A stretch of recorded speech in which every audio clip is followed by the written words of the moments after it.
शुक्लां भरधरं विष्णुं शशिवर्णं चतुर्भुजं प्रसन्नवदनं ध्यायेत् सर्वविघ्नोपशान्तये। गुरुर्ब्रह्मा गुरुर्विष्णुर्गुरुर्देवो महेश्वरः गुरुर्साक्षात् परब्रह्म तस्मै श्रीगुरवे नमः। So we are just finishing the Vishnu Sahasranamam Phalashruti, the Uttara Bhaga of Vishnu Sahasranamam from Sanjaya Vacha. We just have another 5 shlokas that are left, 4 shlokas that are left. So we'll take those today. Sanjaya Uvacha Yatra Yogishvarah Krishna. Notice the Visarga followed by Krishna ka of Krishna will be ih kind of a sound. Krishno Yatra Partho Dhanurdharaha Tatra Shrir. Notice the Shrihi Visarga followed by V. It becomes Shrir Vijayo. Tatra Shrir Vijayo Bhutir Dhruvanitir Matir Mama. So all the Visargas are converting to Ra in the second line. Tatra Shrir Vijayo Bhutir Dhruvanitir Matir Mama. Nitir Matir Mama. So just kind of break it into 3 words there. So Anita ji, I'll ask you to chant after me, please.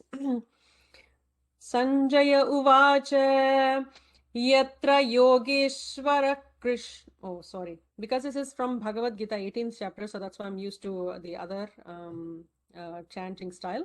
But this should be chanted the same way you were chanting all the Anushtup Chandas in Vishnu Sahasranam when it comes as part of Vishnu Sahasranam.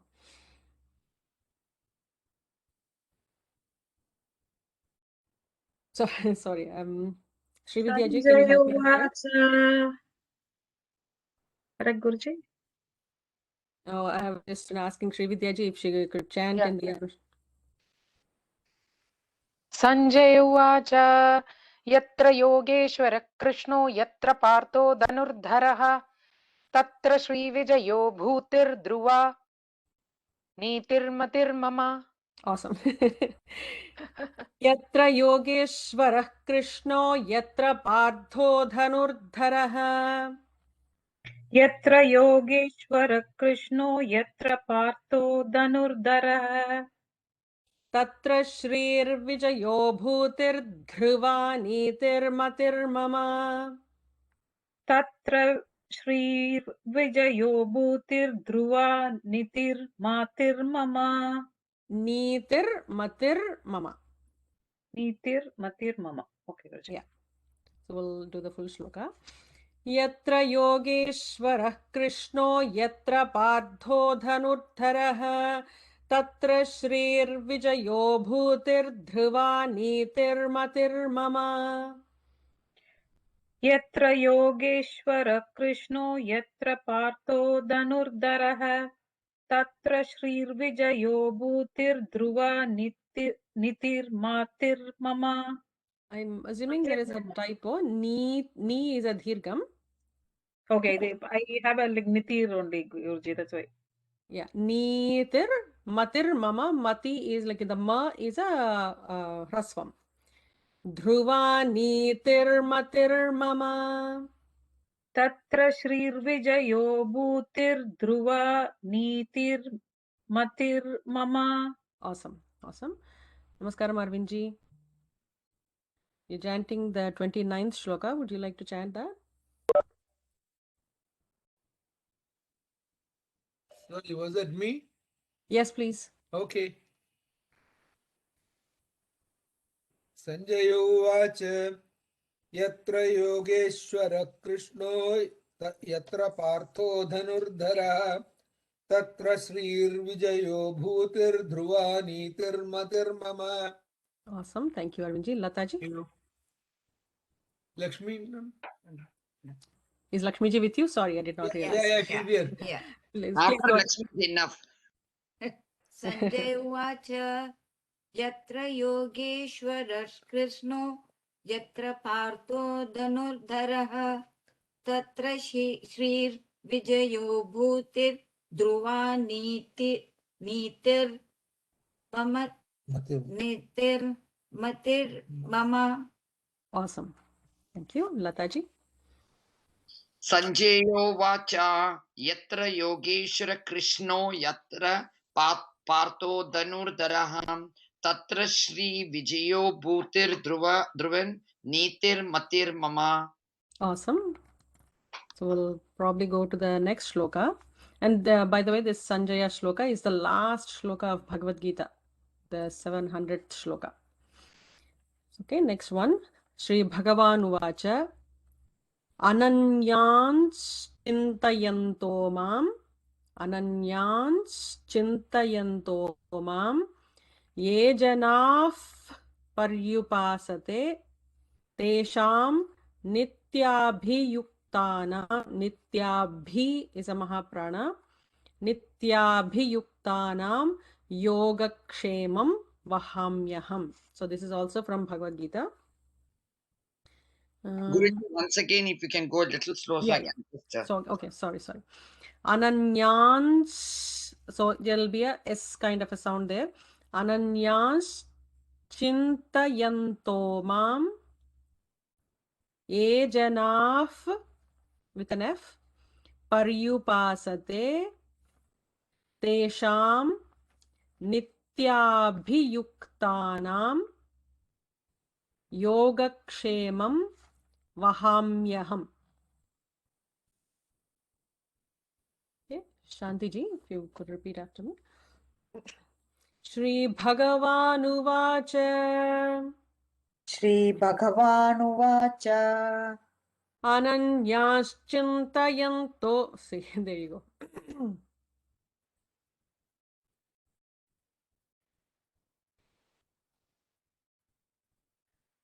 If I go in a flow, I'll just go with that flow, but somehow if I'm doing it, then the Bhagavad Gita one comes back. चिन्तयन्तो माम्. Yeah. नमोऽस्त्वनन्ताय सहस्रमूर्तये सहस्रपादाक्षिशिरोरुभाहवे सहस्रनाम्ने पुरुषाय शाश्वते सहस्रकोटियुगधारिणे नमः सहस्रकोटियुगधारिणे नम ॐ नम इति. सञ्जय उवाच यत्र योगेश्वरः कृष्णो यत्र I am funny. Srividya ji, I think I'll just lean on you today. Sanjaya उवाच यत्र योगेश्वरः कृष्णो यत्र पार्थो धनुर्धरः तत्र श्रीर्विजयो भूतिर्ध्रुवा नीतिर्मतिर्मम. श्रीभगवानुवाच अनन्यांश्चिन्तयन्तो माम् ये जनाः पर्युपासते तेषां नित्याभियुक्तानां योगक्षेमं वहाम्यहम्. अनन्याश्चिन्तयन्तो मां ये जना पर्युपासते. अनन्याश्चिन्तयन्तो मां ये जनाः पर्युपासते तेषां तेषां. Go ahead. Sorry. I shouldn't be disturbing anybody. Everybody is in a flow today. Go ahead. Okay, shall I go ahead? Shall I start from the beginning? Yeah, please. Shri Bhagavan Ananyāścintayantō māṁ ye janāः paryupāsate teshāಂ nityabhiyuktānaṁ yogakshemam vahamai. How do you say that last word? Vahamyaham. Vahamyaham. Srividya ji, I think one more time. श्रीभगवानुवाच अनन्यांश्चिन्तयन्तो माम् ये जनाः पर्युपासते तेषां नित्याभियुक्तानां योगक्षेमं वहाम्यहम्. Awesome. Usha ji. श्रीभगवानुवाच अनन्याश्चिन्तयन्तो मां ये जना पर्युपासते तेषां नित्याभियुक्तानां योगक्षेमं वहाम्यहम्. Awesome. We'll go back to 31st shloka. Paritranaya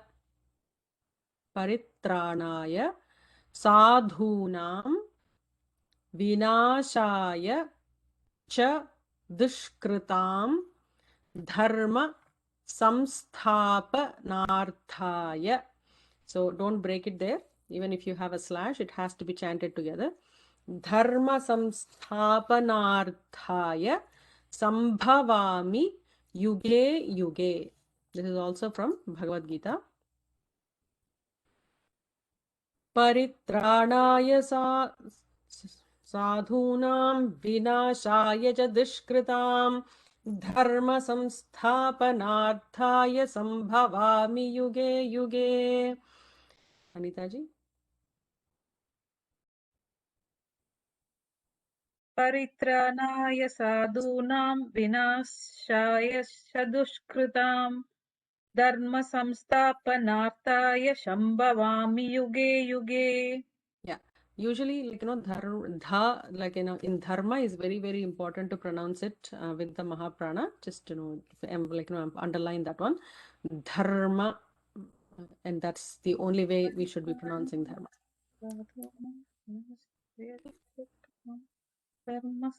धर्म संस्थापनार्थाय संभवामि युगे युगे. Awesome. Sorry, Guruji, I didn't realize I was No, like. no worries, no worries. We did not want to disturb you. Arvind ji, Lakshmi ji. परित्राणाय साधूनां विनाशाय च दुष्कृतां धर्म संस्थापनार्थाय संभवामि युगे युगे. Awesome. परित्राणाय साधूनां विनाशाय च दुष्कृतां धर्म संस्थापनार्थाय संभवामि युगे युगे. Awesome. Lata ji. परित्राय साधूनां विनाशाय च दुष्कृतां धर्म संस्थापनार्थाय संभवामि युगे युगे. Can you do the first word, Lata ji? Dharma. Paritranaya, the first line first. परित्राणाय साधूनां विनाशाय च दुष्कृतां धर्म संस्थापनार्थाय संभवामि युगे युगे. Yeah, samstha, you could just extend it a little more dirgha. Okay. Dharma samsthapanarthaya sambhavami yuge yuge. Awesome. Thank you so much. Okay, we'll do the next shloka. So here the chandas is different, so the tune will change a little bit. I don't know if you all have this shloka, let me know. Artha Vishanna Siddhilascha Bhita. Shriji, can I ask you a question? It Please is go ahead. Dharma San, S-A-N, Sanstaya, or S-A-M? Samsthapana. So it's M. Yeah. It's M. Okay. It's M. Thank you. Artha Vishanna Siddhilascha Bhita Goreshu Chapyadishu Vartamana. Does everybody have this shloka? I have it. Yes, Guruji, we have. Yeah, we do I have. have it. Yeah. Okay, perfect. Okay. Yeah. So we'll chant that. That's a nice, beautiful shloka to chant right after. Artha Vishanna with a double N, the tatadadhana one. Siddhilascha Bhitaha Ghoreshu cha Vyadhishu Vartamanaha Sankirtya Narayana Shabdamatram Vimukta Dukkha Sukhino Bhavantu. It's a beautiful way to say, like, in one line what Bhagwan gives us when we chant the shloka. Just by Shriji, is it Bhavantu or Bhavanti? you have a good point. It's Artha Vishanna Siddhilascha Bhita Gorescha Pyadisha Vartamana Sankirtya Narayana Shabdamatra Vimukta Dukkha Sukhino Bhavantu. We've done Bhavantu. So what happens is Bhavantu means those everybody else. It's in the third person, right? Like, everybody will be blessed with this. Will be Sukhino Bhavantu is like a blessing, right? That's what we are expecting. So when we chant, we are chanting for not just us, for everybody. Bhavanti means it's just stating a fact that these people will get sukha. So I prefer the Bhavantu version, but if you want to do Bhavanti, that's also good. No problem. Thank you, Shriji. They have like a little variation, it says Bhavanti, and then like let's put like variation Bhavantu. Yeah.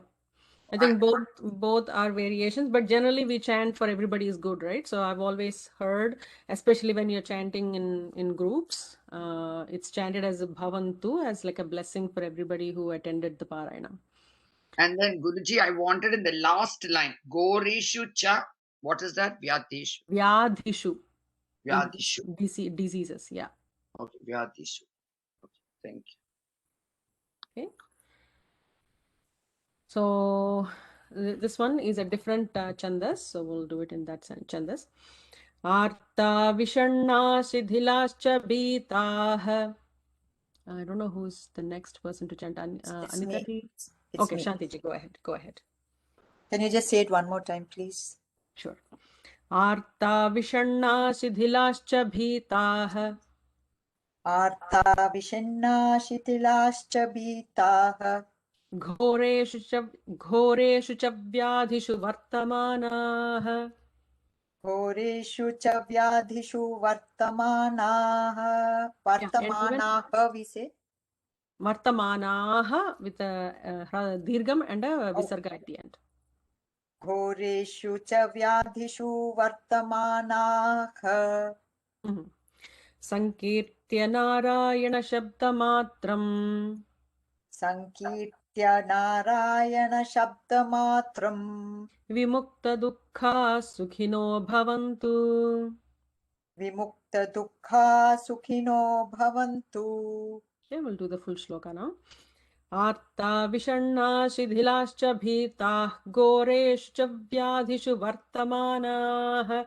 Sankirtya narayana shabdamatram vimukta dukkha sukhino bhavantu. Artha vishanna shitilascha bhita goreshu cha vyadhishu vartamanaah. Sankirtya narayana shabdamatram vimukta dukkha sukhino bhavantu. Awesome. Thank you. Sri Vidyaji. आर्था विषण्णा शिथिलाश्च भीताः घोरेषु च व्याधिषु वर्तमानाः संकीर्त्य नारायणशब्दमात्रं विमुक्तदुःखा सुखिनो भवन्तु. Awesome. Ushaji. Artha Vishanna Vishanna Shitilaksha. Shitilakshabhitaah Goreshu cha Vyadishu Vartamanaah Sankirtya Narayana Shabdamatram Vimukta Dukkha Sukhino Bhavantu.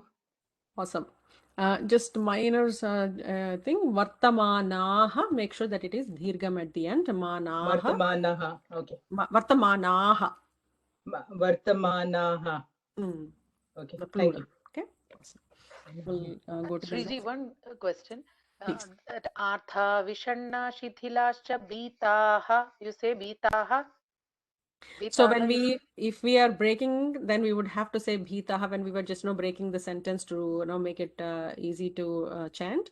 But when we are doing it together, the visarga won't sound like that. It will be the kind of a sound.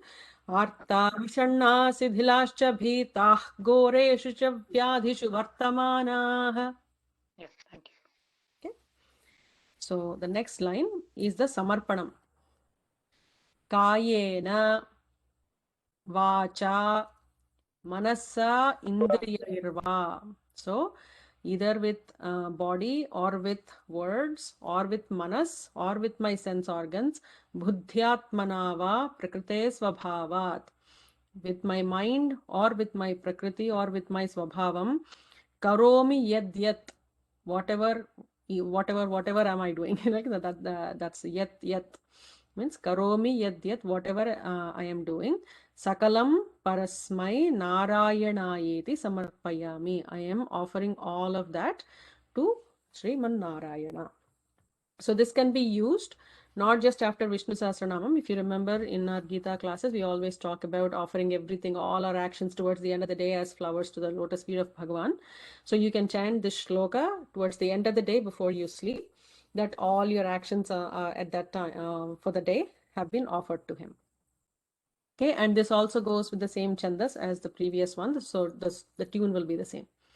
Shriji, Uh-huh. actually for me, after that Vimukta Dukkha Sukhino Bhavantu, it says, Iti Shri Mahabharate Anushasanike Parvani Dhana Dharma Bhishma Yudhishthira Samvade Shri Vishnur Divya Sahasranama Stotram. That is, should Yeah, we say so that, or even I don't- Shanti ji, I think, also had it. So if you Yep. want to chant that, you can go ahead, like, definitely chant that. But generally in mass chants, we for some reason don't do that. It's very inconsistent how when we chant that and when we don't chant that. So for example, in Devi Mahatmyam, Devi Saptashati, we actually mention that. But in Vishnu Sahasranam, we may not. But in Lalita Sahasram, towards the end, we actually say Brahmanda Purane, Uttarakhande. I think it's inconsistent. If you want to use it, totally up to you, definitely. Okay. Okay. And to Shantiji's point, that should have come before, right after Brahmovacha, or even before that, like, wherever Vishnu Sahasranamam ends, right? Because the next shlokas, the Sanjaya shlokas, they are not from when Bhishma was giving Vishnu Sahasranamam, it was from Bhagavad Gita, which is a different parva in Mahabharata. I see. Okay. Okay. So I think it's very inconsistent the way they've printed it in the books. Yeah. Okay. And Anushasanika Parvam is where Vishnu Sahasranamam is, but many of these shlokas like Shiva Uvacha or Parvati Uvacha, Ishvara Uvacha, those are not part of that, is what I believe. Okay. Thank you. But Guruji, if you can break down, Guruji, that Yeah. Kakena Vacha, then Manasendriyerva. Manasendreva. Okay. So then, Manasendriyerva. Oh, Manasendriyerva. Airva. Okay. Okay. Airva. Manasendreva. Okay. Then next one. Buddhyatmana Buddhyatmana va va. Prakrite Swabhavat. Prakrite with an S. Okay. Swabhavat. Oh, Swabhava. This is I'm missing. Correct. That's why I'm wondering where is the Swabhava went away. Yeah. Swabhava. How do you spell it? S-U? Swabhavat. Svabhavat. S-V-A-B. Bha. Vaat. Oh, Swabhava. Yeah, even bha, actually, that is also a dhirgam. If you're doing a capital A for dhirgam or double A for dhirgam, so bha also is a dhirgam. Swabhavat. Swabhavat. Yeah, Karomi. Yad sakalam parasmai narayanayeti samarpayami. Okay, thank you. And I actually end with the very Namaskaram. Namaskaram Rajamji. Just finishing the Kayena Vacha from the last shloka of Vishnu Sahasranamam. So actually, when we say Karomi yadyat sakalam parasmai narayanaiti srim samarpayami Srimannarayanayeti samarpayami, I'm just used to repeating that line and just include Srimannarayanayeti. So that's how we will chant. But if you have it in your book, or if you like that approach, and just add it to your book even if you don't have it. So Anita ji, I'll go with you. Yeah, Guruji. Yeah. Do you want to do it? You're familiar? Try, Or... Guruji. Go ahead, please. कायेन वाचा मनसेन्द्रियैर्वा बुद्ध्यत्तमाना वा प्रकृतिस्वभावात् करोमि यत् सकलं परस्मै नारायणायेति समर्पयामि श्रीमन्नारायणेति समर्पयामि. Awesome. We'll just do the second quartlet. Yeah, there is second quartlet. We'll repeat that. Buddhyatmana va prakrite svabhavat. Buddhyatmana va prakrite svabhavat. Prakriti svabhava. Yeah. You want me to repeat it fully, Guruji, or? I think, yeah, go ahead. कायेन वाचा मनस्येन्द्रियैर्वा बुद्ध्यात्मना वा प्रकृत्यत् स्वभावात्. Hare Guruji. Yeah, prakrite swabhavat. प्रकृत्येत् स्वभावात् Yeah, perfect. करोमि यत् सकलं परस्मै नारायणायेति समर्पयामि. Awesome. श्रीमन्नारायणेति. Okay, Guruji. Awesome. Arvindji, Lakshmiji. कायेन वाचा मनसेन्द्रियैर्वा बुद्ध्यात्मना वा प्रकृते स्वभावात् करोमि यद्यत् सकलं परस्मै नारायणायेति समर्पयामि श्रीमन्नारायणायेति समर्पयामि Awesome. कायेन वाचा मनसेन्द्रियैर्वा बुद्ध्यात्मना वा प्रकृते स्वभावात् करोमि यत् सकलं परस्मै नारायणायेति समर्पयामि नारायणेति समर्पयामि. Awesome. कायेन वाचा मनसेन्द्रियैर्वा बुद्ध्यात्मना वा प्रकृति स्वभावात् Swabhavat. स्वभावात् You're missing va. स्वभावात् करोमि यद्यत् सकलं परस्मै नारायणायेति समर्पयामि श्रीमन्नारायणायेति समर्पयामि. Fantastic. Awesome. So we'll move to Lakshmi Ashtotram now. So we've done Vishnu Sahasranamam, and then we'll try to see if we can get time towards the end. And I will also teach Yadakshara Padabrashtam, the two forgiveness, seeking forgiveness slokas. Okay, moving to Namaskaram. Ji, everybody. thank you so much for doing this whole thing. Yeah, And Guruji. again, successfully we've done like Vishnu Dhanyavada. Sahasranamam. Thank you. Namaskara. Oh my God, I'm so happy. I know we've completed fully. Awesome. It's Bhagwan's wish, right? Oh, so then again, so the same thing. What you're saying is right. Again, we are coming to Yad Akshara Pada Prashtam. Oh, okay. Okay. Yeah. Oh, thank you. Thank you, Guruji. Thank you, Shiji. Awesome. Thank you. Thank you, Thank you. Shriji. Thank you all. Okay, we'll move to Lakshmi Ashtotram, Phalashruti. So we've done Lakshmim Kshira Samudra Rajatanayam, and we've also done Matar Namami Kamale. So I am kind of used to doing one more sloka here, which I personally like. So I don't think it comes as part of Lakshmi Ashtotram, but I've been used to doing that. That's how my mom has taught me, and I particularly like that sloka. And I don't see it in my book, so I have to just read it out of my book. So it says Siddha Lakshmir Moksha Lakshmir Jaya Lakshmi Saraswati Sri Lakshmir Varalakshmischa Prasanna Mama Sarvada. So I don't know if many of you may already know this shloka, but that is chanted we chant Lakshmi Kshira Samudra Rajatanayam. Either it goes in between those two, but after Matar Namami is more of what I do. So does everybody know that shloka? Can we just chant, or do you want me to repeat it or send it? Can you repeat it, Guruji? Please repeat it. You don't even have the sloka. What you're repeating. Yeah, I know. So if you can give me just 1 minute, I'm going to post it in the forum. So Lakshmi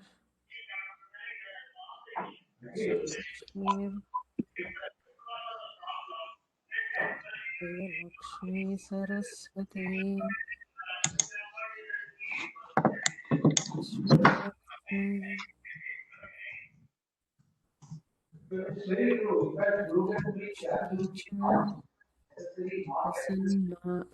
somebody is not muted.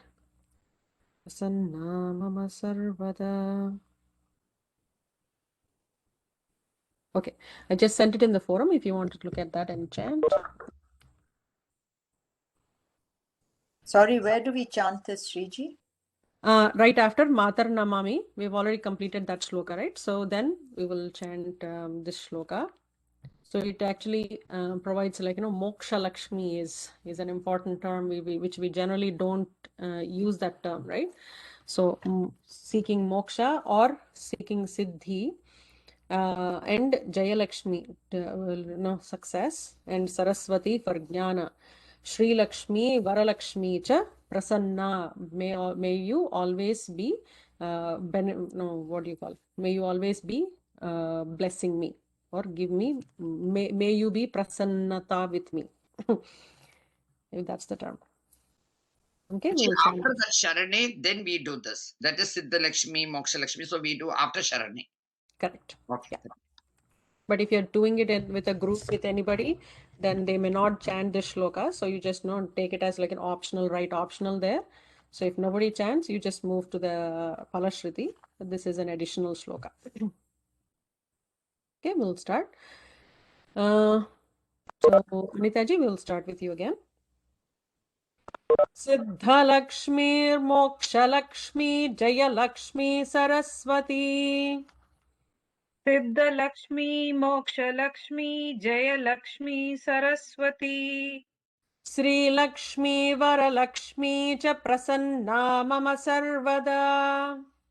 Shri Lakshmi, Varalakshmi cha prasanna mama sarvada. Awesome. Arvindji, Lakshmiji, maybe you just want to chant.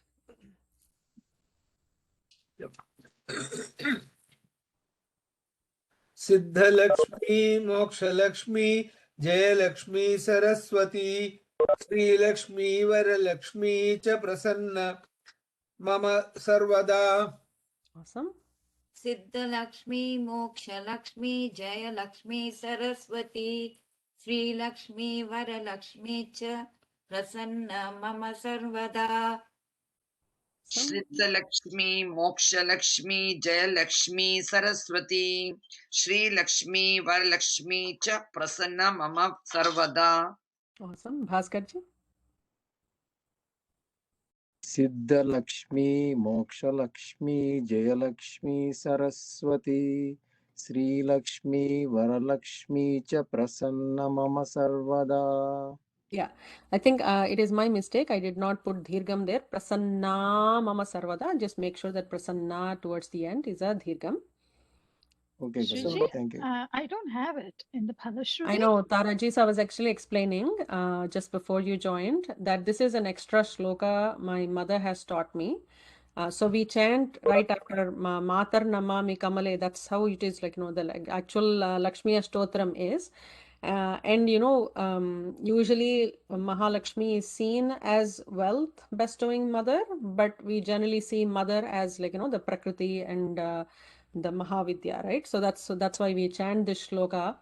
And I'm just, I've been very thankful to my mother once I've understood what she was trying to teach me at a young age. It's not just wealth and, health and happiness. It's also the siddhi and moksha and jayam in knowledge is what we are seeking with her. So that's why we generally chant this and then do the next shlokas. That's why I'm just chanting what is in my paddhati. But this is optional sloka. You can write it as optional. And if you're chanting with a group, in a group, I don't think anybody chants this. I've never heard this chant be chanted anywhere. Oh, okay. I'm sorry, I didn't write it down. I'll see. No if worries. can- I did actually posted it in the forum because Okay. nobody had that in their books. So I thought, I just Okay. post it there. Okay. So we'll go to the Palashruti now. Trikalam yo, Japet Vidvan will become Japed Vidvan. Shanmasam Vijitendriyaha Daridrya Dhvamsanam. Dhvam is important to emphasize dham as Mahaprana there. Daridrya Dhvamsanam Kritva Sarvamapnoti Yatnataha. So that's the shloka. So we'll chant. I don't know, Bhaskarji, if you have Kalpanaji with you. Sorry, map note here or note ye? Mapnoti. Okay. Sarvam apnoti, basically. There are two words there. So that can actually combines together to become sarvam apnoti. Guruji, she ran to just get the book, Guruji, and she'll be Okay, coming back. no worries. No worries, no worries. So, One- Jayashree ji?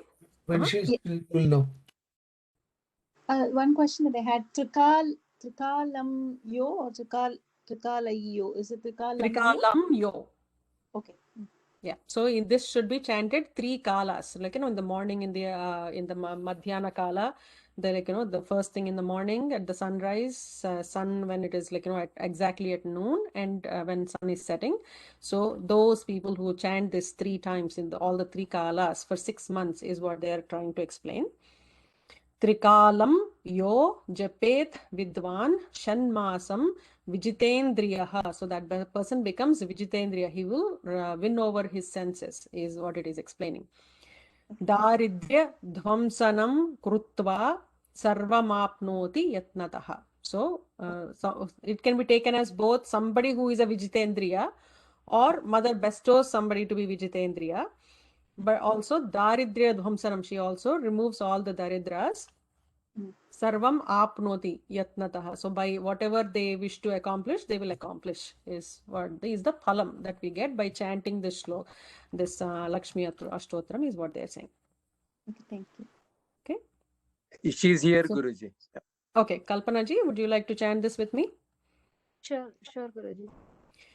Trikalam yo japed vidwan Trikalam yo japet vidwan shanmasam vijitendriyah Tanmasam vijitendriyaha daridryadhamsanam krutva sarvamapnoti yatnatah. Daridryadvamsanam krutva sarvamapnoti yatnataha. Awesome. Very well done. Did you want to do the full shloka? Sure, Guruji. Go ahead. Trikalam yo japet vidvan shanmasam vijitendriyaha daridryadvamsanam krutva sarvamapnoti yatnataha. Awesome. Very well done. Jayashree ji. Jayashree, not Jayashree ji V. The other Jayashree ji.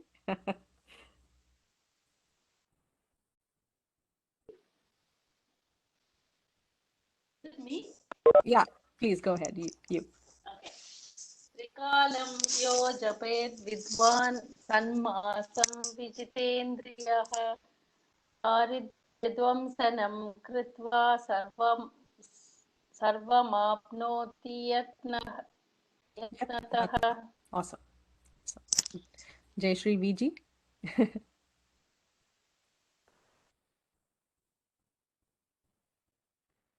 संविजितेन्द्रियः दारिद्र्यध्वंसनं कृत्वा सर्वमाप्नोति यत्नतः. Awesome. Arpita ji.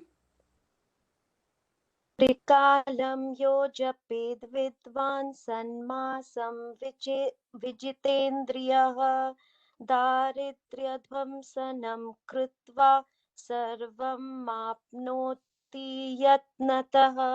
Awesome. Thank you. We'll move to the next shloka. Shriji, is it Go ahead. Kritva or Krutva? Kritva. Okay. Ka with the a, I, E, U, ir. Kritva. Guruji, the last one, if you can say Sarvam Nyaptoptya Sarva mapnoti. or Sarvam Map. Okay, Sarvam Mapnoti. Mapnotya Yatnataha. Yatnataha. Yatnataha. Okay, thank you. Yeah. If we just take it as mapnoti, somebody who measures, but sarvam apnoti is the actual way to do it. So make sure that you're combining it together. Mapanam is to measure, right? So sarvamapnoti is what mother does. She doesn't measure anything. So she'll just make us bless with whatever we are trying to do. She'll make sure that it is accomplished well. Okay. Sriji, So we can say one question. It is saying sarva mapnot.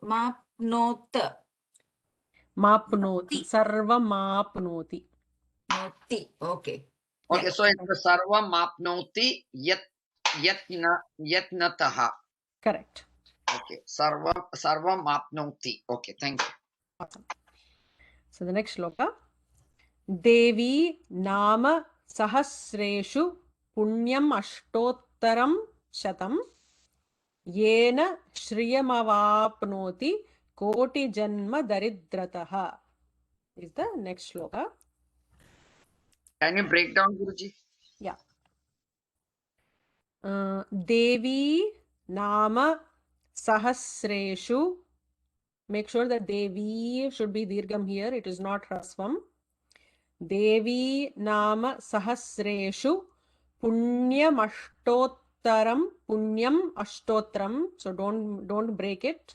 I'm only giving you where to make your slash. Punyam ashtottaram shatam yena shriyamavapnoti. Again, another apnoti here. Look at that. Yena shriyamavapnoti koti janma daridratah.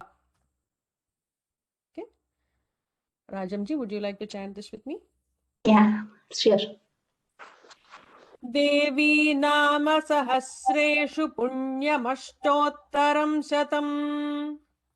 Devi nama sahasre. Oops. Devi nama sahasreshu punyamashtotaram shatam. Yena shriyamavapnoti koti janma daridratah. Yena shriyamavapnoti koti janma daridratah. Awesome. Did you want to Daridratah or daridratah? Daridratah. Ta is there, right? Yeah. Okay. From Thank you. daridra, from koti janma daridras. So Okay. in order to say from this to this, right? Like we use the taha. Yeah, that one. Did you want to do the full shloka, Rajamji? Yeah. Devi nama sahasreshu punyamashtotaram shatam yena shriyamavapnoti koti janma daridratah. Awesome. Shantiji? देवी नाम सहस्रेषु पुण्यम् अष्टोत्तरं शतं येन श्रियमवाप्नोति कोटि जन्म दरिद्रतः. Awesome. Thank you. Shri Vidyaji? देवी नाम सहस्रेषु पुण्यमष्टोत्तरं शतं येन श्रियमवाप्नोति कोटि जन्म दरिद्रतः. Yena Shriya. Shri is just a rasvam there. It is not dirgham. येन श्रियमवाप्नोति कोटि जन्म दरिद्रतः. Awesome. Sudhaji? देवी नाम सहस्रेषु पुण्यमष्टोत्तरं शतं येन श्रियमवाप्नोति कोटि जन्म दरिद्रतः. Awesome. Sushmaji? देवी नाम सहस्रेषु पुण्यमष्टोत्तरं शतं येन श्रियमवाप्नोति कोटि जन्म दरिद्रतः. Awesome. Well done. So we'll move to the next shloka. Shriji, can I sing? Sorry, I was Oh, little please late. go ahead, Bhartiji. I did not realize I moved past you. Sorry. Go ahead, please. देवी नाम सहस्रेषु पुण्यमष्टोत्तरं शतं येन श्रियमवाप्नोति कोटि जन्म दरिद्रतः. Okay, awesome. We'll go to the next shloka. Bhrugu is a bha first. Bhruguvare shatam dhiman pathed vatsara matrakam. So it becomes pathed vatsara matrakam. Pathed again is a second tha. Pathed vatsara matrakam. Ashtaishwaryamavapnoti. Ashta Aishwaryamavapnoti. All the Ashtaishwaryas will be bestowed by to that person. Ashtaishwaryamavapnoti kubera iva bhutale. Okay. One question. Sure. Is it pated Vatsara or Patet Vatsara. So Pathet plus Vatsara will become Patedh Vatsara because of the Sandhi rule. Yeah, I just wanted to know if it is da or ta. The. When we are chanting, yeah, it will become the. Thank you. Patedh Vatsara Matrakam. Guruji, that the next one, when you said that Astesha Varam Vapno. No. This is very important to chant correctly because it is giving like Ashtaishwaryas, right? You don't want to get that wrong. So, Ashtaishwarya. Ashtaishwarya. Okay. Asteshwarya. Ashtaishwarya mavapnoti. Mapnoti. Okay. Asteshwara. Okay. Asteshwara. Ashtaishwarya. Oh, Varya. Okay. Asteshwarya. Aishwarya, right? We have Aishwarya. We have Ashta. Like Ashta Aishwarya. Combined together will become Ashtaishwarya. Okay. Asteshwarya. Okay. Asteshwarya. Then Vapnoti. Correct. Okay. Thank you. Ashtaishwarya mavapnoti Kubera iva bhutale. That person becomes like Kubera on this earth. Okay. And Bhrigavare means on Fridays. If you chant this on Fridays. So what did you say, Guruji? Bhrigavare? Bhrigavare is Friday. Chant this on Friday and for a whole year. And that person will get Ashtaisvaryas and will become Kubera on this earth, is what it is saying. Okay. And that's why I keep saying, I don't generally chant Palashruti because we all, keep hearing all of these are temporary ones. No matter even if somebody is a Kubera, that's only for a time period. So there is a lot more that we have learned while chanting about the individual namas. So the benefits of this are way beyond wealth. But this is only saying you'll get this wealth, you'll get this biscuit, or just a little bait. So people get started with chanting these shlokas, but the benefits are a lot beyond wealth. Okay. So Taraji, if you could chant with me, please. Bhrigavare shatam dhiman pathed vatsaramatrakam. Bhrigavare shatam dhiman pathed vatsaramatrakam. Ashtaishwaryamavapnoti kubera iva bhutale. Ashtaishwaryamavapnoti kubera iva bhutale. Awesome. Did you want to do the full shloka?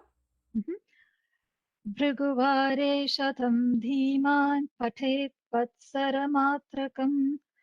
Ashtaishwaryamavapnoti kubera iva bhutale. Awesome. Ushaji? Bhrigavare shatam dhiman patet vatsara matrakam ashteshwaryamavapnoti kubera iva bhutale. Awesome.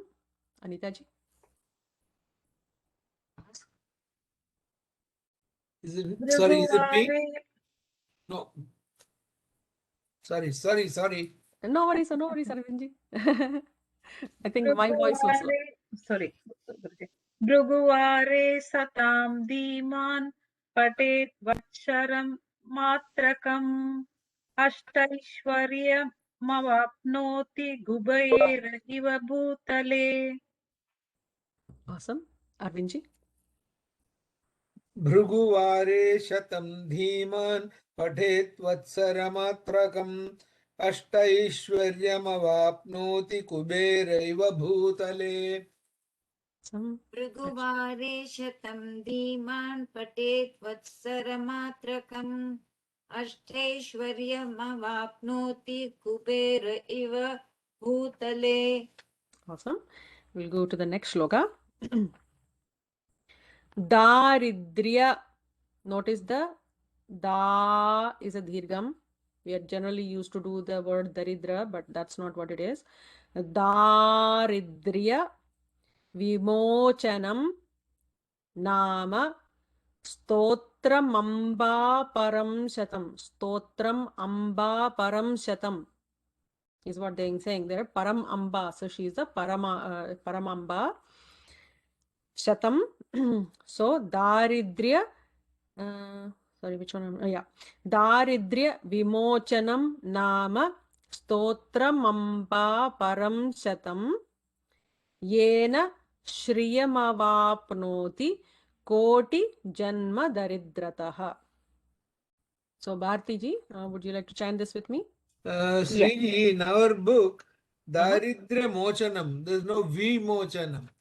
Yeah, I've heard that variation too, Arvindji. I was just thinking, is it Vimochanam or Mochanam? So, Daridrya Mochanam Nama It was Mochanam only. Daridrya Mochanam. No, it can fit into the Chandas also. Daridra Mochanam Nama Stotramam Vaparam Shatam. Yeah, so we'll do the Mochanam then. Okay, thank you. Yeah. Okay, Bharti ji, we'll chant together. And notice the Dhirgams and Hrasvams, Bharti ji, and we'll only do the extension only when there is Dhirgam. We would not miss that, okay? Okay. Daridryamochanam nama. Daridryamochanam nama. Mochanam nama. Mochanam nama. Stotramamba param shatam. Stotramamba param shatam. Yena shriyamavapnoti. Yena shriyamavapnoti. Koti janma daridratah. Koti janma daridratah. Yeah, so it is koti with a hrasvam, not dhirgam there. We'll repeat that. Koti janma daridratah. Koti janma daridratah. Awesome. Did you want to do the full shloka? Yeah. Daridyamocham rama stotram amba param shatam yena shriyam vaproti koti janma daridratah. Couple things. So mochanam na. So there are two nams, right? Nam and there is a na. So I think you missed one na. So if you want to do just the first part, please. Daridyamocanam nama stotram amba param shatam. Perfect. That's great. Yeah. Next one. And this one also. Shriyam avapnoti. So I think there also you might have missed one character. So just pick that one and do the second line. Yena shriyam vaproti koti janma daridratah. Yena shriyamavapnoti koti janma daridratah. Yena shriyam Mavapnoti. Yes. Yena shriyam vamavapnoti koti janma daridratah. Good. Very good. Awesome. Sorry. Or daridratah. Daridratah, correct, Jayashree ji. Sorry, I had the same question. Is it? I have it as Ritaha. Ritaha? That's how I have it too. Daridratah. Even I have it too like that. Yeah, even Daridritaha. Whereas in the Ena Shriyama, that one, it was Daridratah in the first line. Here it said as Daridratah. So I don't know the difference, but I think it should be Daridratah. Okay. Yeah, I have not heard Daridritaha ever. It should be Daridratah. Okay, from Daridra is what she is moving us from Daridra is what it's saying. Guruji, the second line, Yena Shriyam Avapnoti, right? Avapnoti. If you break it down, those are the two words, correct. Yena, by who? By who? Yena, by whom? Shriyam, Avapnoti. Lataji, you are not on mute. Sorry. Oh, sorry. Yena Shriyam Avapnoti Koti Janma Daridrataha. Okay, Guruji.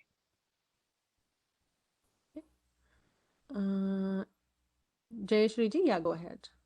Oh, sorry, Bhaskar ji, I think Bhaskar ji and Kalpana ji have to chant. And after Lakshmi ji, I didn't do it. No, because we are doing it by alphabetical order, right? Like, in the Vishnu Sahasranamam, you were right after Lakshmi ji. Now there are quite a few in between you both. So I'm just following what's the participant order. You know my order. I know. Go ahead. Go ahead, Bhaskar ji, Kalpana ji. Okay, Kalpana. दारिद्र्यविमोचनं नाम स्तोत्रमम्बा परं शतं येन श्रियमवाप्नोति कोटिजन्मदरिद्रतः. Awesome. दारिद्र्यविमोचनं नाम स्तोत्रमम्बा परं शतं येन श्रियमवाप्नोति कोटिजन्मदरिद्रतः. Awesome. Jayashri ji. दारिद्र्यमोचनं नाम स्तोत्रमम्बा परं शतं येन श्रियमवाप्नोति कोटिजन्मदरिद्रतः. Awesome. So we'll go to the next shloka. Bhuktva tu. Bhu is a Mahaprana there. Notice that. Bhuktva tu vipulan bhogan antya. So bhogan antya. It is how it will become. Bhogan antya sayujyam apniyat. Sayujyam apniyat. Pratah kale. Sorry, Guruji. For me, it is Bhoga Nasya. Yeah, correct me. That's how we have it as. Yeah. So, Nasya. yeah. So, I would Bhoganasya Sayujyam. So, let me think about it. Bhuktva tu vipulan bhogan asya sayujyam apniyat is what you have. Yes. Yes, So, Guruji. the line I have is Bhuktva tu vipulan bhogan antya sayujyam apniyat. At the end of life, we get sayujyam, which is, a level of mukti. I've always seen mukti to be mentioned at the end. Like, if you have been doing any of the vratas, if you have a vrata katha, like, Satyanarayana vrata katha, we say like ante sayujyam apniyat. At the end, that person has attained sayujyam with Bhagavan, right? Asya sayujyam apniyat, you attain sayujyam with her, is what it is saying. So I don't know if technically, grammatically, it should not be incorrect. So if you want to chant that way, please go ahead. I don't think it's a mistake. I've not heard that variation before, but it is not a technically wrong variation. So we won't be punished, no? No. No. Sorry, Guruji. I interrupted you. Can you split it again, Guruji? Yeah. So usually in material benefits, we expect sayujyam. So there are various levels, and I think many of you would know. Samipyam, sayujyam, there are levels of mukti. There are 4 or 5 levels. So usually we ask for moksha at the end. I think I'm going to recommend everybody doing ante sayujyam apniyat. So I think that is the more often used. So bhogan antya would be a more safer variation. Let me put it that way. Okay, Guruji, then you will have to tell us what to do. That bhogan. Yeah.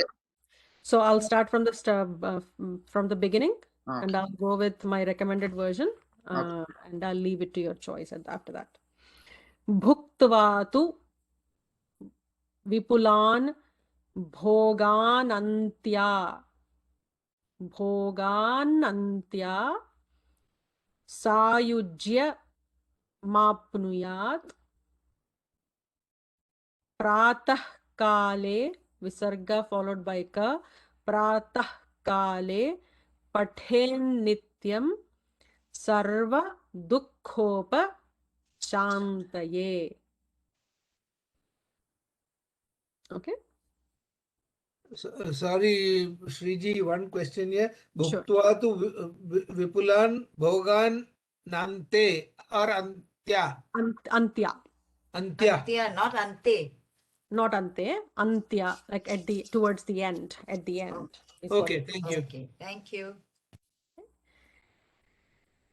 भुक्त्वा तु विपुलान् भोगान् अन्त्या सायुज्यमाप्नुयात् प्रातः काले पठेन् नित्यं सर्वदुःखोपशान्तये. Okay, so if you do it at pratah kala, they say from all dukkha you will get shanti. Pathantu chintaye devim sarvabharana bhushitam. That's how we usually end. The mother who's wearing all the bhushanas. So I am chanting with her in my mind. I am doing this chant with for the mother who is, well adorned with all the jewelry. Jay Shri VG. Bhuktva tu vipulan bhogan. Bhuktva tu vipulan bhogan. Antya sayujyamapnuyat. Antya sayujyamapnuyat. Pratah kale pathe nityam. Pratah kale pate nityam. Sarva dukkhopasantaye. Sarva dukkhopasantaye. Pathantu chintaye devim. It's given as patamstu. Patantu, is it M or N? M patantu. No, sorry. So it is na tattadadhana. Pathantu chintaye devim. Okay. Patantu chintaye devim. Sarvabharana bhushitam. Sarvabharana bhushitam. Did you want to do the full shloka? Yeah. Bhuktva tu vipulan bhogan antya sayujyamapnuyat. Pratah kale paten nityam sarva dukkhopasantaye. Patantu chintaye devim sarvabharana bhushitam. Awesome. Very well done. Lataji.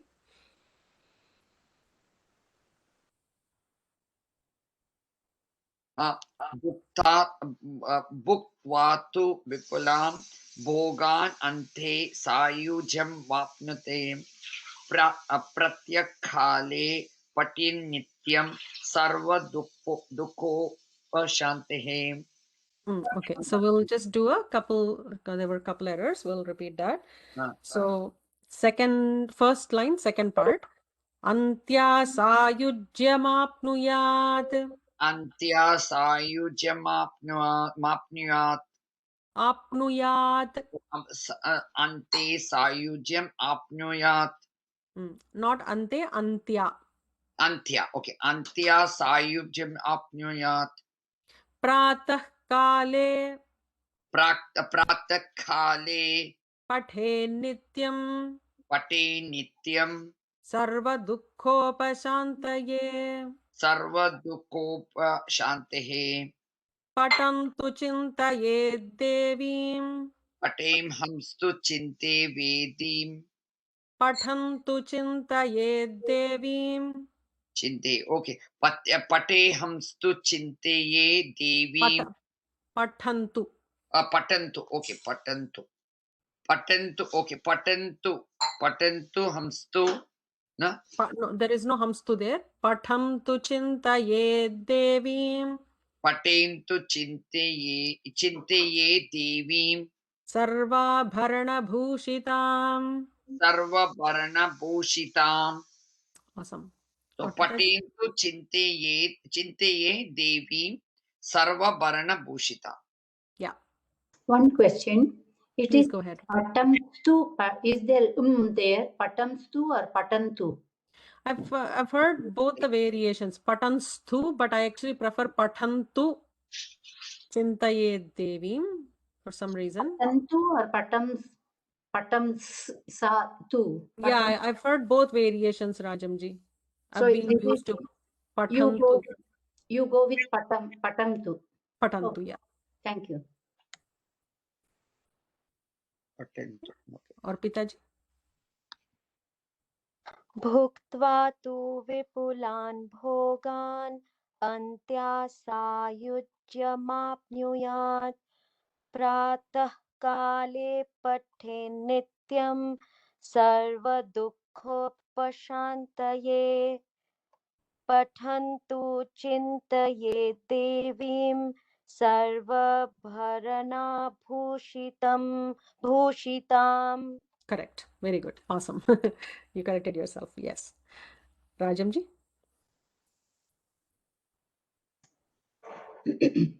भुक्त्वा तु विपुलान् भोगान् अन्त्यासायुज्यमाप्नुयात् प्रातः काले पठेन् नित्यं सर्वदुःखोपशान्तये पठन्तु चिन्तये देवीं सर्वाभरणभूषिताम्. Awesome, Rajamji. Very nice. Shantiji? भुक्त्वा तु विपुलान् भोगान्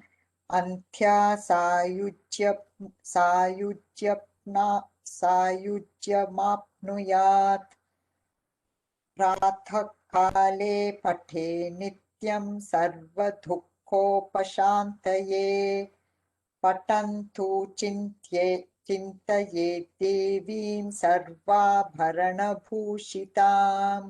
Very well done. Awesome. Thank you. So, Sitaraji, would you like to do the Yadakshara Padabrashtam? If you already know the shloka, we'll just do it 3 times. So, if you and Srividyaji and Sudhaji can repeat that shloka, that would be great. Which shloka? I don't have anything after this, Guruji. All right. Yeah. So, there are 2 seeking forgiveness shlokas that I would have posted in the past. Let me see if I can find them. And usually we generally, like when we are learning new chants, or generally like any time, we chant these shlokas. So I'm just going to Google them and I'm just going to copy paste.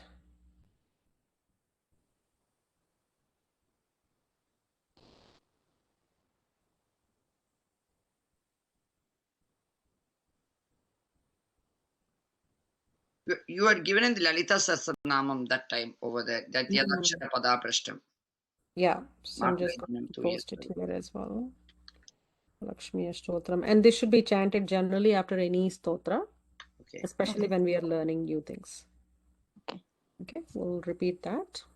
So, Sitaraji, repeat after me. And I sent it in the forum if you want to look at it and repeat. Sure. Yadaksharapadabhrashtam Matrahinam tu yad bhavet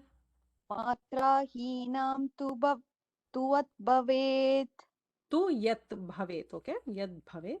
Matrahinam tu yad bhavet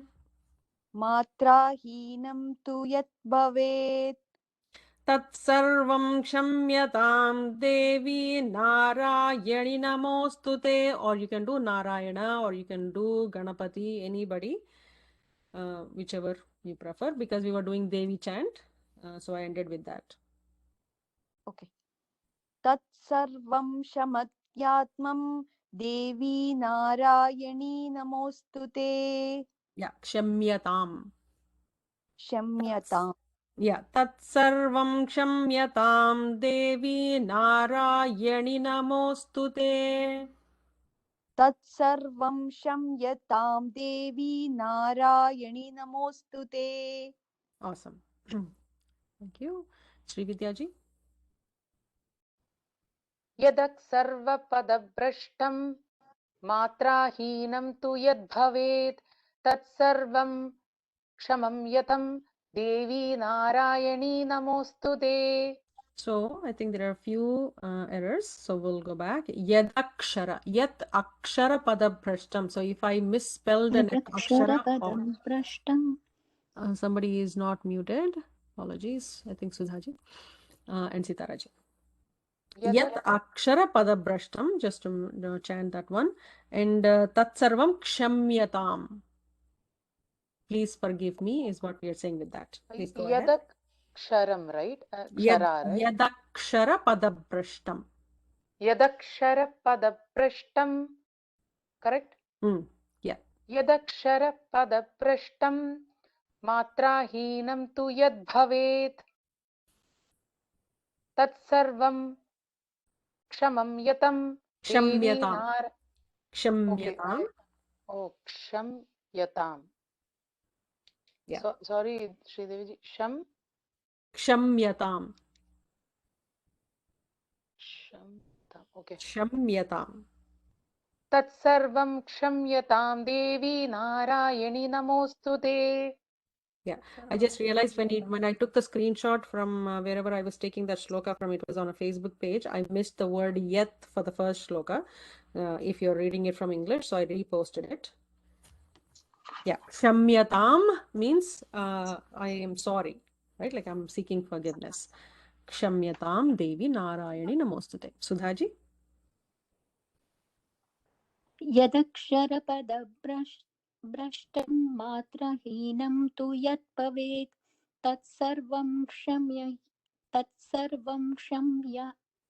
kshamyatam devi narayani namostute. Yeah, kshamyatam with a tam is a dirgha. Otherwise, all good. Okay, we'll go to the next shloka. The second shloka I posted. Sorry, is it matrahinam or matrahinam? Matra. Matra. Okay. Matrahinam. Okay. If I misspelled any of the matras in the aksharamala. Okay. Shriji, still the first word is missing. Is it? Yadakshara? Om, is it? So they actually said like Om here, but because we said Om in the beginning of before we started Om Prakritam Vikritam Vidyam, we don't do Om again. So if they are doing it, only for this shloka, we do Om. We don't do Om in each and every shloka when we are chanting as a stotram. So that's why ignore the Om in this one, because you have already chanted, you're doing the full chant. So when we started with like Om Shri Devyu Vacha, Om is like, the first thing we say. And we don't need to repeat for each and every shloka. So that's why I did not say Om here. You can ignore that part. Okay, we'll do the next shloka. So if, for example, like see, when they have Visarga Bindu Matrani, they did not give Om there. Did I make myself clear? I'm sorry. Did I make sense? Yes, Shriji. Okay. Visarga Bindu Matrani Pada Padaksharani cha Nyunani Chatiriktani Kshamasva Parameshwara. Here we are saying if I missed a Visarga, if I missed a Bindu, if I missed, did I do the Dirgam shorter, or did I extend the Hrasvam longer? If I made any of these mistakes, please forgive me, is what this is saying. Guruji, that Nyunani, then what is that? Chatiriktani. Chatir, okay, Chatiriktani. Okay. Cha atiriktani basically is like, Hrasvams and Dirgams, longer, shorter, etc., etc. And then the next one, Shama? Kshamasva. Kshamasva. Okay, Kshamasva. Yeah. And? You can do Parameshwara, Kshamasva Narayana, Kshamasva Narayani. You can add any of your favorite deities. Then comes Purushottama. Okay. Yeah, Purushottama or Parameshwara, Janardana, all the names. So then, Guruji, then we shouldn't stop at that when you say Tat Sarvam Shamatam Devi Narayani or Narayana Namastude. Then we should also say Visarga Bindu. That also we have to go along. Yeah, this is an extension of that same shloka. Around same if you misspell anything. So some people only do the first shloka and leave it there. Some people don't even say any yes, we're only not if we were doing mistakes. But if we are seeking, Guruji used to say, material benefits, then you absolutely must not make a mistake and don't Sriji, expect that, yeah, I know what I want material because he's. Can you hear Sriji, me? one question. In the second line, Nyunani, what is the next word? Chatiriktani. Okay, and the Kshamasva, you said Narayani after that? Yeah, you can put anything there. You can say Parameshwara, Parameshwari, Janardana, right? Narayani. And then Yes. you have to say Parmeshwara after that? And You can do Parameshwara. I got Purushottama. No. Once you say Narayani, then do you say Parmeshwara again after that? You No, can say whatever. Parameshwari, right? Yeah, you can do Parameshwari, you can do Parameshwara. Whatever you want to use, only use, you only use one. You don't need to do the full list. Okay. So if you are doing, mother's chant, then you would, just say Parameshwari or Narayani or Okay. any of the mothers, Jagadamba. So you can say any of those 4 character words, a 4 syllabled word, anything will fit there. But if you're doing like, father shlokas or for any stotra for Shiva or Vishnu or Ganapati, you just replace that with that name is what I'm saying. This is applicable everywhere. So I've got Purushottama. so Is that much. okay? Yeah. Yes. Can you repeat it, Guruji, like Sriji, the the whole thing without anything? first line, Sriji, the first line, Visarga Bindu Matrani, or is it Matrani? Matrani. Matrani, Pada. Padaksharani cha. Maybe I should just retype it. They have not, typed it Okay, in no, a way I'm that looking at Sanskrit only. Padaksharani. Padaksharani cha. Oh, Padaksharani cha. Okay, great. Thank you. Nyunani Chatiriktani Kshamasva Purushottama Parameshwara Parameshwari. In this case, we'll take it as Parameshwari. Sushma ji, would you like to repeat after me? Sriji. Visarga bindu matrani pada padaksharani cha. Visargabindu matrani padapadaksharani cha. Nyunani Chatiriktani Kshamasva Parameshwari. Nyunani chadiriktani kshamasva parameshwari. Awesome. Thank you. Would you like to do the full shloka? Okay, Sriji. Visargabindu matrani padapadaksharani cha. Nyunani chadiriktani kshamasva parameshwari. Awesome. Taraji?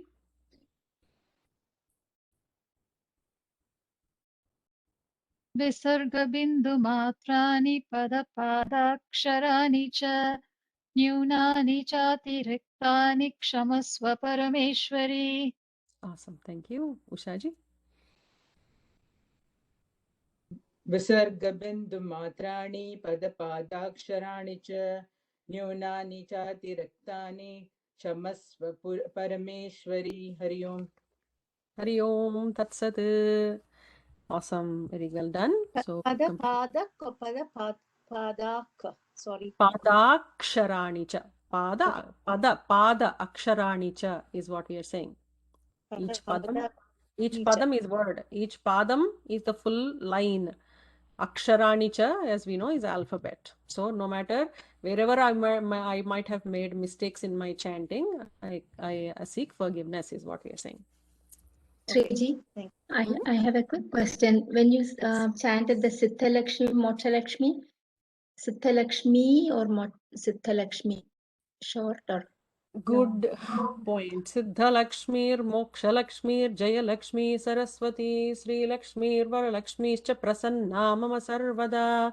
It should be shorter version. I don't know why I've been taught with a longer. Very good question, Sushma. I need to ponder upon it. It should be all short, right? Because I'm speaking to mother. So it should be Sambodhana Prathama, not Prathama Vibhakti. Are you putting an R there, Shriji? I've been Siddha- putting an R, but I'm actually even reconsidering that. So that is how I learned it. I don't think I should be doing that because these are not visargas, right? These are all feminine gender, so would not have visarga at the end. Siddha Lakshmi Moksha. Yeah, Siddha Lakshmi Moksha Lakshmi Jaya Lakshmi Saraswati Sri Lakshmi Vara Lakshmi Cha Prasanna Mama Sarvada. That's how it should come. Thank you. Any final thoughts before we conclude? And hopefully, like everybody will chant these shlokas and get. Guruji, you actually asked me to remind you about Kataksham. So, I know Kataksham for tomorrow, the Lalita Sahasranamam study. Oh, You know, okay. I've been remembering it and then I keep forgetting. There is one more thing I also wanted to talk about and I keep forgetting. So tomorrow, definitely, I remember that. Okay, Guruji. aspect. Yeah, definitely. Thank you. Guruji, now next week, what are we going to do? I mean, now Lakshmi Astotram, we can, and then Yeah, what next? Are we Please? doing the meaning, Guruji? That's not going to let you go now. I know. So I'll I stop. don't know what next week will be. You're going through Guruji next week.